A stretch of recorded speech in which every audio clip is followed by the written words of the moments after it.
Bonjour les secondes, lors de la vidéo précédente, nous nous étions arrêtés au grand A, donc une monarchie administrative centralisée, ce qui faisait l'objet de la séance 1, et je vous avais laissé donc avec un travail à faire sur la manière dont l'État renforçait son autorité sur le royaume, notamment sous le règne du roi François Ier avec l'ordonnance de Villers-Cotterêts en 1539. Donc vous aviez un certain nombre de questions à traiter sur les documents qui étaient présents dans le diaporama.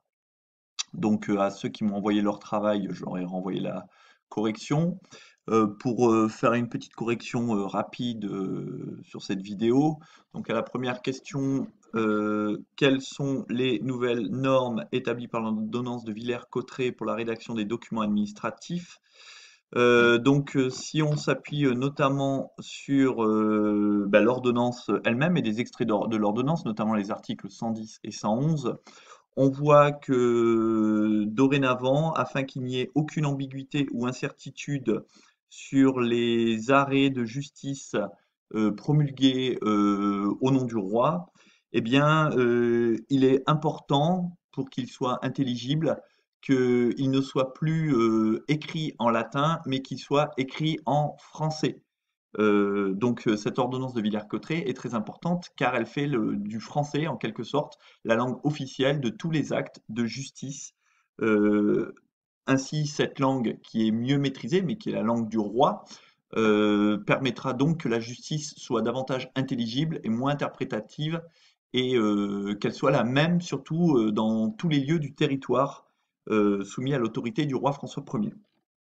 Il est intéressant de voir que dans ce document 5 qui nous montre la diversité linguistique en France, eh bien, on avait un territoire contenu au sein des frontières, mais qui était en fait une mosaïque linguistique regroupée autour de deux grands types de langues qui apparaissent en rouge-orange au nord de cette ligne. C'est les territoires des langues dites DOC. Le mot hoc signifie en fait oui. Donc ce mot Languedoc est resté à la région que vous trouvez ici, qui est la région du Languedoc-Roussillon. Et puis au nord de cette ligne, on trouve les territoires de langue d'Oil. Oil est le mot qui est utilisé au nord de cette ligne, en gros pour dire oui. Donc langue d'Oil au nord, Languedoc au sud. Donc vous voyez que Limoges, qui est à peu près ici, se situe en territoire de Languedoc, ce qui explique pourquoi parfois vous trouvez des panneaux à l'entrée d'Aix-sur-Vienne ou d'autres communes environnantes de Limoges où le nom est donné également en Languedoc. Mais oui, il n'y avait pas que ces deux. Alors, au sein de ces deux grands types de langues, hein, Languedoc, Languedoc, il y avait aussi une multitude de sous-langues, en quelque sorte, de dialectes, de patois locaux, hein. C'est-à-dire que la Languedoc du Limousin n'était pas la même Languedoc que celle de Toulouse, qui n'était pas la même Languedoc que celle de Montpellier. Donc, on parle du groupe de Languedoc, mais au sein de ce groupe de Languedoc, il y avait une multitude de langues. Et il en était de même pour la langue d'Oil. La langue d'Oil parlée à Nantes n'était pas la même langue d'Oil que celle parlée à Paris, que celle qui était parlée à Dijon, par exemple. Euh, En dehors de ces deux groupes linguistiques, il y avait également du breton pour la Bretagne, du basque pour le Pays basque. Alors, on ne parle pas de la Corse, hein, puisque la Corse n'appartenait pas à la France à l'heure actuelle, même si aujourd'hui il y a une langue corse. Donc, vous voyez, il y avait une très grande diversité linguistique en France. Et donc, dans le domaine judiciaire, en tout cas, le français, qui est la langue parlée par le roi de France, eh bien, le français s'impose dans les actes judiciaires, ce qui est donc un signe d'affirmation du roi sur son royaume. Euh, Également, toujours dans cette question, dorénavant, la tenue des registres paroissiaux doit se faire de façon obligatoire par notamment les curés ou les vicaires généraux. Donc, dans ces registres paroissiaux qui sont l'ancêtre de l'état civil, vous savez, l'état civil, c'est le document dans lequel vos parents, dans les premiers jours après votre naissance, sont allés vous enregistrer, par exemple à la mairie de Limoges. C'est là, dans ce document, que vont être inscrits vos noms et également, si vous en avez plusieurs, les noms de vos parrains ou marraines. C'est là où va être notée votre date de naissance et tous ces documents essentiels seront à chaque fois réutilisés, mais par exemple quand il faut vous établir un passeport, une carte d'identité. Eh bien, les registres paroissiaux, à l'époque, ils n'étaient pas tenus par des employés de mairie, puisque les mairies n'existaient pas. Ils étaient tenus par les curés, parce que les gens étaient extrêmement chrétiens, ils se faisaient baptiser, et donc eh bien, le curé notait le nom du baptisé, le jour de sa naissance, mais bon, c'était fait de façon plus ou moins rigoureuse, on va dire. Eh bien, avec l'édit de Villers-Cotterêts, la tenue des registres paroissiaux doit se faire de façon obligatoire, et ce qui est important, afin qu'il n'y ait faute au dit registre, il est ordonné qu'ils seront signés d'un notaire. Le fait qu'ils soient signés d'un notaire, en fait, authentifie ces registres paroissiaux et fait en sorte que ces registres paroissiaux, du coup, garantissent l'identité d'un individu, son âge, et ils peuvent être utilisés en matière de justice. Et on vous dit, ces registres, chaque année, seront transmis au siège du bailli. Le bailli, c'est le représentant du roi ou dans le nord de la France, ou le sénéchal, son représentant dans le sud, pour rendre la justice. Donc, ils vont être mis en quelque sorte aux archives pour pouvoir éventuellement vérifier de l'identité d'un prévenu dans une affaire judiciaire. Donc, on voit également que le roi affirme son pouvoir dans le domaine judiciaire à travers la tenue des registres paroissiaux dont la validité est certifiée par la signature du notaire. Le notaire étant une personne qui certifie des actes d'un point de vue juridique.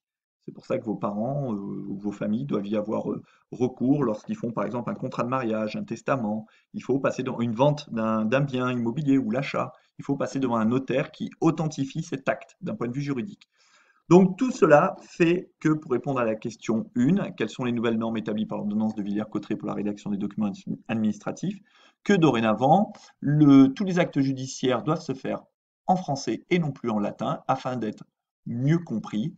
Et de même, il est demandé que les registres paroissiaux soient tenus de façon obligatoire par les curés et validés par les notaires avant d'être transmis aux baillis ou sénéchaux du roi de France dans les différentes provinces. Donc question 2. À quelle difficulté était confrontée la justice royale? Bon, ben, je vous en ai parlé un petit peu. Du fait de la diversité linguistique, du fait aussi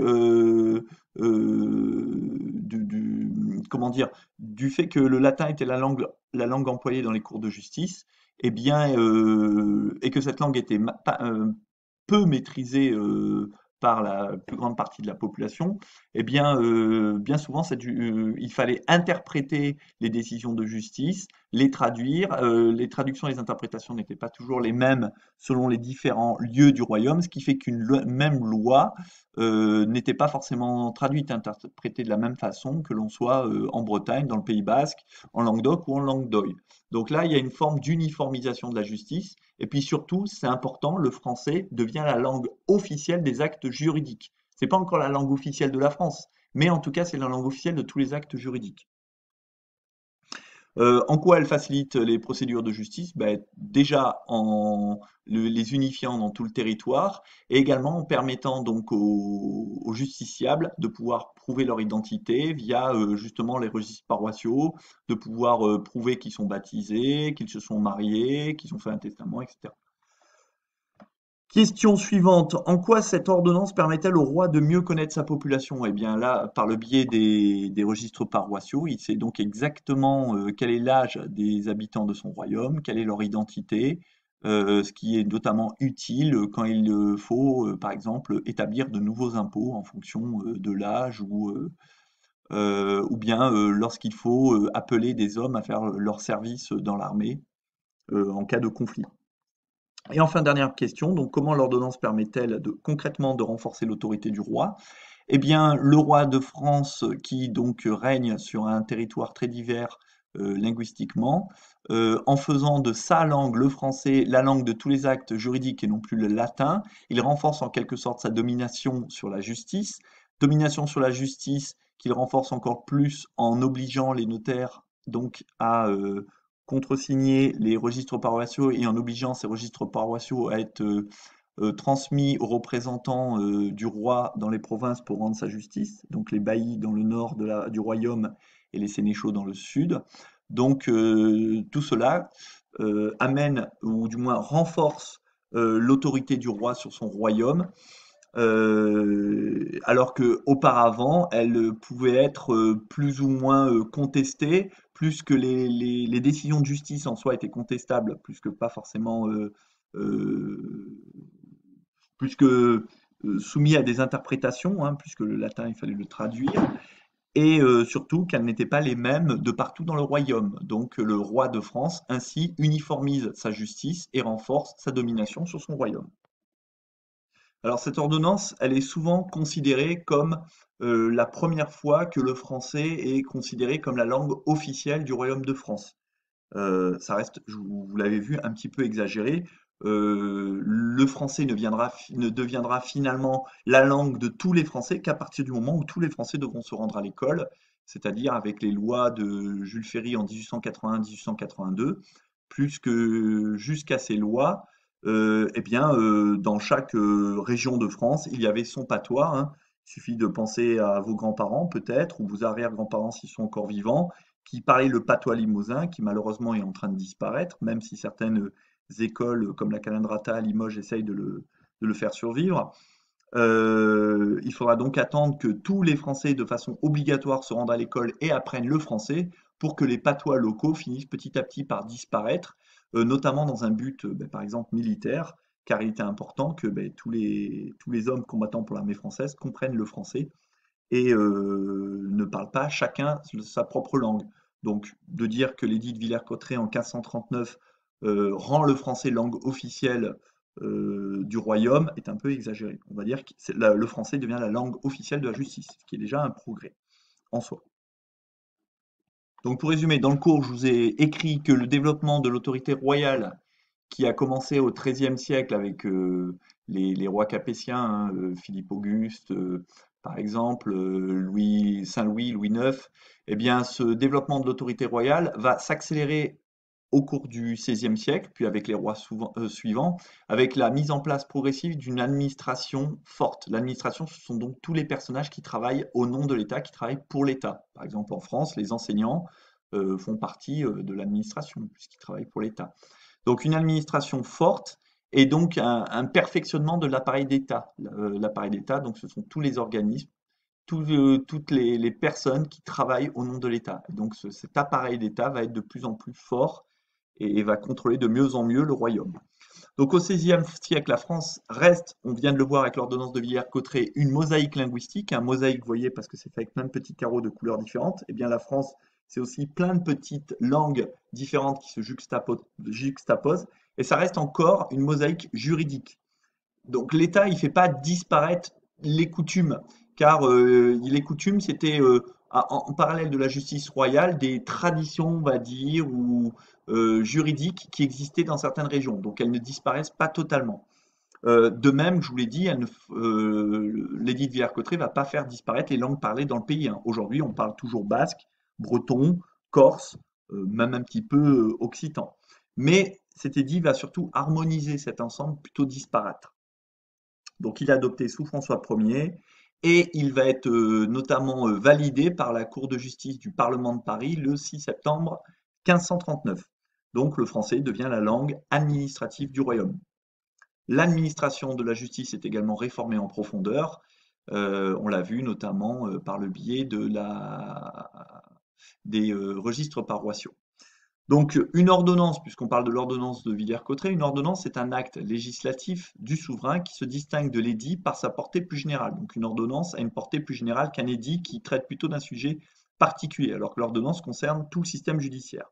C'est une ordonnance longue de 192 articles et qui contribue à la mise en place progressive d'une administration forte et donc au perfectionnement de l'État.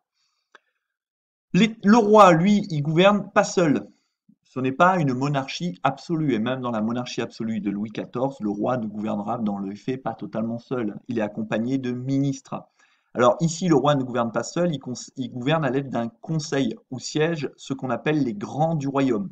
Alors les grands du royaume, c'est généralement les membres de la famille royale, hein, donc ses frères, ses oncles s'ils sont encore vivants, euh, ses cousins, donc ce sont les membres de la famille royale, ainsi que les principaux nobles du royaume, donc les ducs, les comtes, ceux qui dirigent de grandes circonscriptions administratives du royaume.